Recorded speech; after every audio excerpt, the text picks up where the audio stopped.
Հարգելի պարոն քաղաքապետ, հարգելի պարոն նախարար, հարգելի ներկաներ, սիրելի ուսանողներ, շնորհակալ եմ նախ այս հրավերի համար։ Վերջերս Հայաստանի կառավարությունը ընդունեց Հայաստանի տնտեսական եւ ինստիտուցիոնալ վերափոխման դոկտրինը եւ այդտեղ կրթությունը հռչակվեց որպես ռազմավարությունների ռազմավարություն։ Ինչ է սա նշանակում։ Սա նշանակում է գիտեք ակնհայտորեն, որ մենք ունենք ամենատարբեր ոլորտների ռազմավարություն, ներառյալ էներգետիկ ոլորտի ռազմավարությունը, բայց մենք այսօր այդ բոլոր ռազմավարությունները ունենալով ասում ենք, որ բոլոր ռազմավարություններից առաջնայինը այդ կրթության ոլորտի ռազմավարությունն է, որովհետև մեր հետևությունը միանշանակ է, որ այսօր մենք չունենք որևէ մի խնդիր, ասենք, որը քրոնիկ ձևով չենք կարողանում լուծել, կամ չունենք այնպիսի խնդիր, որը մեր օրակարգում է, եւ որի լուծման ճանապարհին կամ որի չլուծման մեր կարողությունը կամ չկարողությունը, լուծման չկարողությունը կապված չէ կրթության եւ կրթական համակարգի հետ, եւ սա կարևոր է այդ թվում քննարկվող թեմայի համատեքստում, որովհետև հիմա էներգետիկ վերափոխումը ընդհանուր առմամբ աշխարհում առաջնային օրակարգ է եւ էներգետիկա հասկացությունը ինքը նույնպես բոլորի աչքի առաջ փոխվում է։ Ընդ որում տեղի է ունենում շատ հետաքրքիր մի բան։ Մի կողմից խնդիր է բնականաբար հատկապես արհեստական ինտելեկտի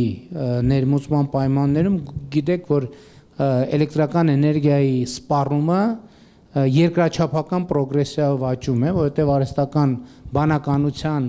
գործարանները կամ արտադրամասերը, կենտրոնները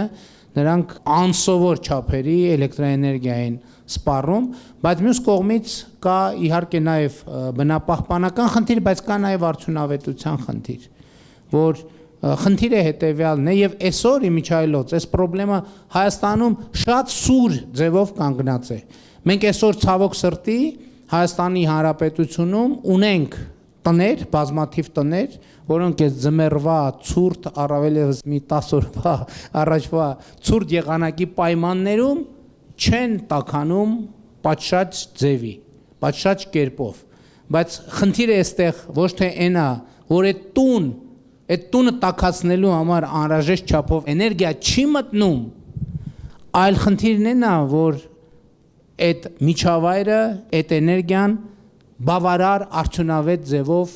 չի օգտագործում։ Եվ այստեղ իհարկե կան բազմաթիվ օբյեկտիվ եւ սուբյեկտիվ պատճառներ, բայց հիմա աշխարհում այս տրենդը կա, որ շենքերի նախագծման փուլից էներգաարդյունավետությունը ամենաառաջնայինն է, որովհետև օրինակ ես ձեզ բերեմ պարզ օրինակ, եթե երկիրը հատկապես արհեստական բանականության ներդրման պայմաններում ունի լրացուցիչ 100 միավոր էլեկտրաէներգիայի կամ ջերմային էներգիայի կարիք, հիմա երկրները աշխատում են երկու ուղղությամբ։ Առաջինը, որ օրինակ 50 միավորի նոր արտադրական կարողություններ ստեղծեն, մանավանդ որ նոր տեխնոլոգիական հնարավորություններ կան, իսկ այն 50 միավորը ձեռք բերեն իրենց ունեցածը առավել արդյունավետ օգտագործելու միջոցով։ Սա ու այս ամբողջը իրականում կապ ունի իմանալու հետ, գիտելիքի հետ։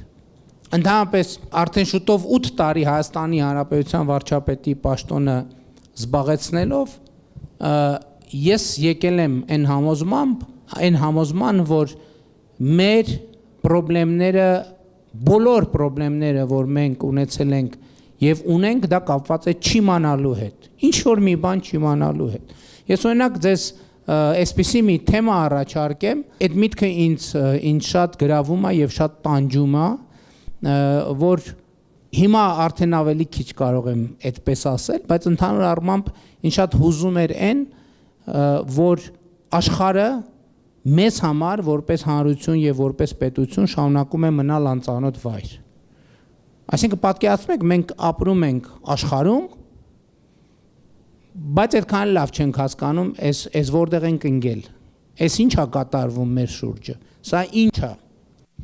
Եվ այդ առումով էլ կրթությունը որպես ռազմավարությունների ռազմավարություն շատ կարևոր է, որովհետև ինչպես մենք պետք է ճանաչենք աշխարհը։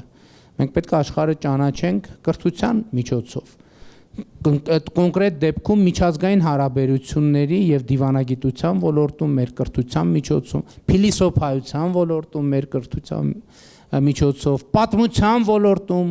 մեր կրթության միջոցով, որովհետեւ շատ ընդունված է, չէ՞, ով է լսել նրա մասին, որ պատմության դասերը պետք է սովորել, պետք է դասեր քաղել պատմությունից, ով է լսել տենց արտահայտություն։ Բոլորն են լսել։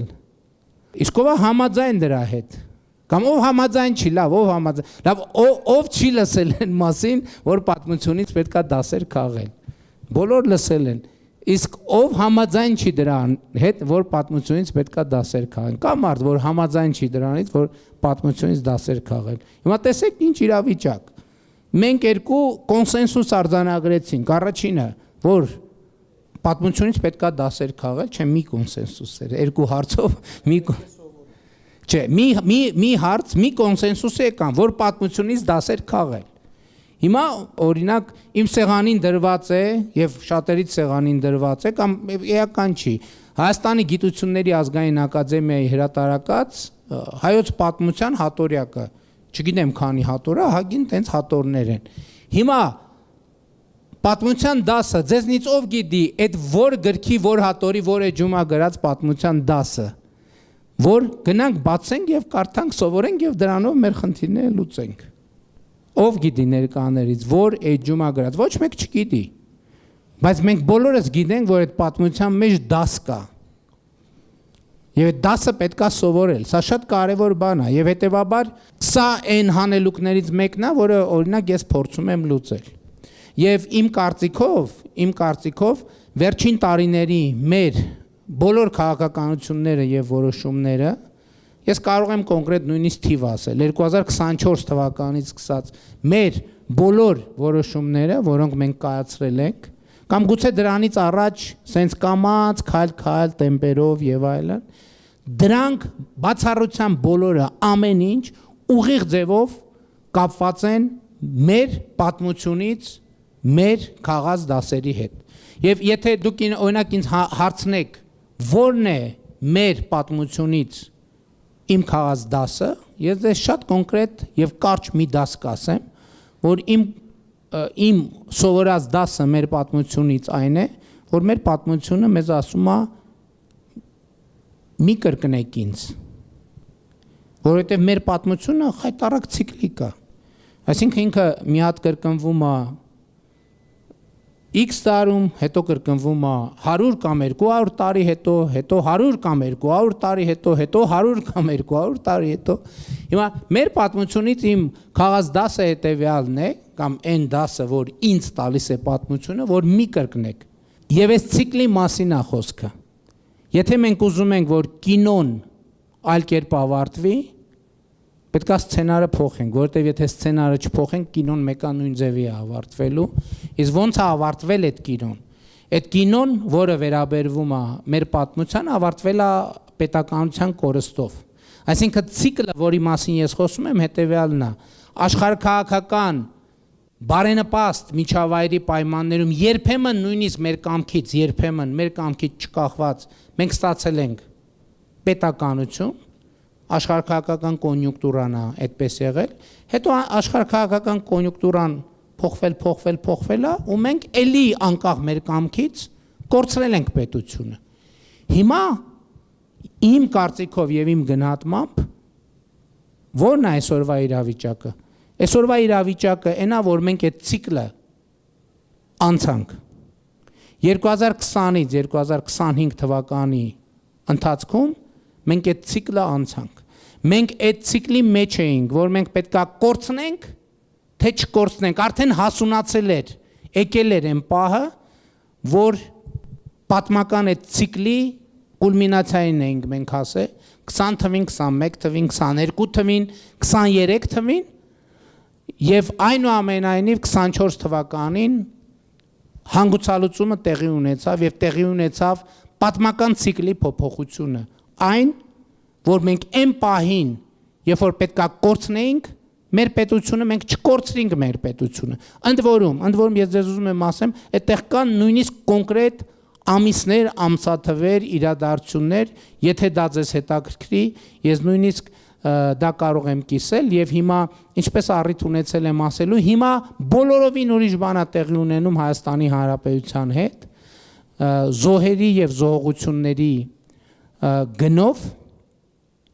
մենք հասել ենք մի կետի, որ Հայաստանը հենց այսօր 2026 թվականի փետրվարի 12-ին, երեկ չառաջի օրն էլ ու վաղը մյուս օրն էլ է տենց լինելու, ծայրագավառից աշխարհի, ընդ որում ֆիզիկապես ոչ մի տեղ չտեղափոխվելով, ծայրագավառից տեղափոխվում է դեպի աշխարհի կենտրոն, եւ սա ամենակարևոր նորությունն է, որ ես ուրախ եմ ձեզ հայտնել։ Շնորհակալ եմ, հաճույքով կպատասխանեմ ձեր հարցերին։